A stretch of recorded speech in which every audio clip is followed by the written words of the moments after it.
Sawubona mngani, ngiyaphila mine. Leli viki liviki la Good Friday. Lokusho ukuthi thina emakholwa mhlaba wonke sitabe sikhumbula ukuthi Jesu wasifela esiphambanweni, waphindze wavuka ekufeni. Ngobe ke wavuka ekufeni, nyalo sesineke ukuphila lokuphakadze nasikholwa kuye.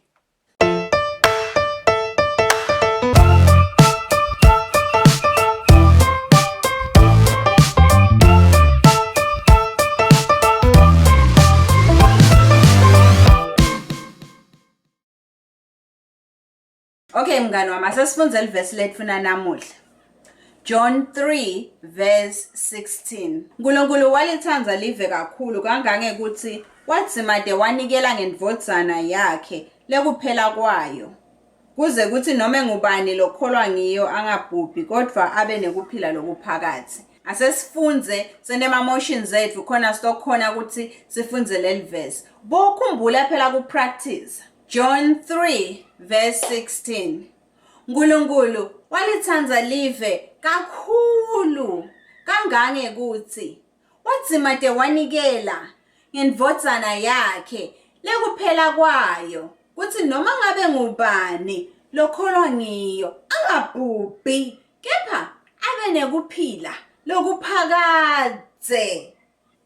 Okay ke mngani wami, nalo livesi lethu namuhla sene kwenteka ukuthi uyadibuta ukuthi hawu kwentekani kanti emhlabeni lokwenda ukuthi uNkulunkulu ukuthi ngeke ukuthi athumele indvodzana yakhe. Lalela ke ngikucocele. Bantu bekuqala bo-Adam na Eva bebahlala engadzeni i-Eden. Bekungibo bobabili kuphela abantu lebe basengadzeni. Ngakho ke mngani wami, ngoba bebalalela leNkulunkulu, tinhlitiyo tabo betimsulwa.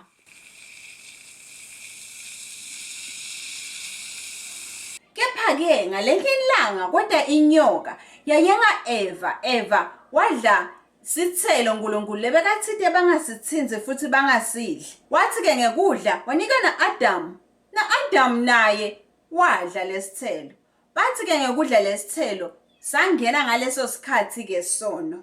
Ngiko-ke sidzinga Jesu waba yi-payment, lokusho ukuthi wabhadalela tono tetfu. Ngoba Jesu wathatha tono tetfu thine sesineke ukuphila lokuphakade. Ngindeka-ke mngani ukuthi uyadibuta ukuthi yini sono.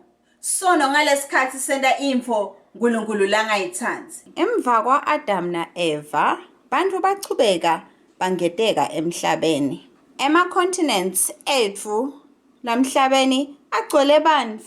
Dasebenzisa baking soda na vinegar kuchaza sono. Inhlitiyo ta-Adam na Eva betimsulwa. Nayi lenye inhlitiyo. Asengibekise-ke kwenze ukuthi inhlitiyo ibukeka angathi imsulwa. Okay.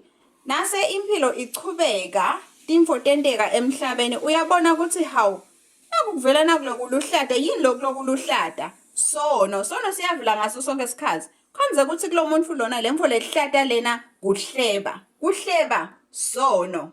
Lo munye inhlitiyo yakhe ibukeke angathi imsulwa. Uthi na uthi uyayibukisisa emva kwesikhathi ubone ukuthi naku kuvela bubi. Over time buvela bubi. Labanye abantu buka ngathi inhlitiyo tabo dinhle. Kanti-ke kunesono ngoba sono ngeke ukhona futhi kusifihla. Awukhona kusifihla. Buka-ke kwanze buka-ke nakumbala avela. Lokusho ukuthi-ke kwanze kuthi lona-ke kuye lo mbala lona lesono lesivelako kwanze ukuthi gweba. Tonke letimfo leti uNkulunkulu akatithandi. Lokusho ukuthi ngalesikhani uNkulunkulu asenhlitweni yakho wena ubese uthanza kukhanya, ubese uthanza ukukhuluma iqiniso, ubese uthanza kulalela, ubese uthanza ukuhlonipha abadala bakho. Bangani bami, kude info lekhona emhlabeni lemnanzi kwendlula kuphilela Jesu. Happy Good Friday mngani wami.